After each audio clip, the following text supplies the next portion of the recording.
वेदांत कोई पाप नहीं जानता, वो केवल त्रुटि जानता है।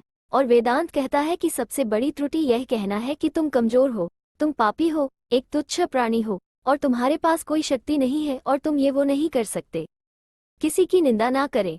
अगर आप मदद के लिए हाथ बढ़ा सकते हैं तो जरूर बढ़ाएं। अगर नहीं बढ़ा सकते तो अपने हाथ जोड़िए, अपने भाइयों को आशीर्वाद दीजिए और उन्हें उनके मार्ग पे जाने दीजिए। यही दुनिया है। यदि तुम किसी का उपकार करो तो लोग उसे कोई महत्व नहीं देंगे, किंतु ज्यों ही तुम उस कार्य को बंद कर दो, वे तुरंत तुम्हें बदमाश प्रमाणित करने में नहीं हिचकिचाएंगे। मेरे जैसे भावुक व्यक्ति अपने सगे स्नेहियों द्वारा ठगे जाते हैं।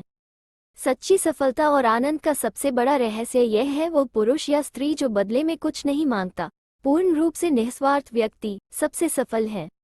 एक विचार लो, उस विचार को अपना जीवन बना लो, उसके बारे में सोचो, उसके सपने देखो, उस विचार को जियो। अपने मस्तिष्क, मांसपेशियों, नसों, शरीर के हर हिस्से को उस विचार में डूब जाने दो और बाकी सभी विचार को किनारे रख दो। यही सफल होने का तरीका है। क्या तुम नहीं अनुभव करते कि दूसरों के ऊपर निर्भर रहना बुद्धिमानी नहीं है? बुद्धिमान व्यक्ति को अपने ही पैरों पर दृढ़तापूर्वक खड़ा होकर कार्य करना चाहिए। धीरे धीरे सब कुछ ठीक हो जाएगा। जब लोग तुम्हें गाली दे तो तुम उन्हें आशीर्वाद दो। सोचो, तुम्हारे झूठे दंभ को बाहर निकालकर वो तुम्हारी कितनी मदद कर रहे हैं। हम जो बोते हैं वो काटते हैं। हम स्वयं अपने भाग्य के निर्माता हैं। जो सत्य है उसे साहसपूर्वक निर्भीक होकर लोगों से कहो, उससे किसी को कष्ट होता है या नहीं, इस ओर ध्यान मत दो। दुर्बलता को कभी प्रश्रय मत दो। सत्य की ज्योति बुद्धिमान मनुष्यों के लिए यदि अत्यधिक मात्रा में प्रखर प्रतीत होती है और उन्हें बहा ले जाती है तो ले जाने दो।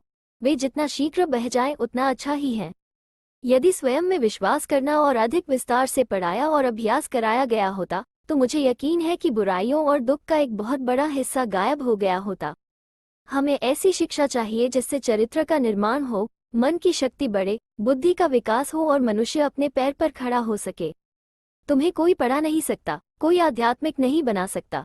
तुमको सब कुछ खुद अंदर से सीखना है। आत्मा से अच्छा कोई शिक्षक नहीं है। आपकी अपनी आत्मा के अलावा कोई दूसरा आध्यात्मिक गुरु नहीं है। शिक्षा का अर्थ है उस पूर्णता को व्यक्त करना जो सब मनुष्यों में पहले से विद्यमान है। प्रेम विस्तार है, स्वार्थ संकुचन है। इसलिए प्रेम जीवन का सिद्धांत है। वो जो प्रेम करता है जीता है, वो जो स्वार्थी है मर रहा है। इसलिए प्रेम के लिए प्रेम करो, क्योंकि जीने का यही एकमात्र सिद्धांत है। वैसे ही जैसे कि तुम जीने के लिए सांस लेते हो। बल ही जीवन है और दुर्बलता मृत्यु। अगर स्वाद की इंद्रिय को ढील दी तो सभी इंद्रियां बेलगाम दौड़ेगी। किसी की निंदा ना करें। अगर आप मदद के लिए हाथ बढ़ा सकते हैं तो जरूर बढ़ाएं।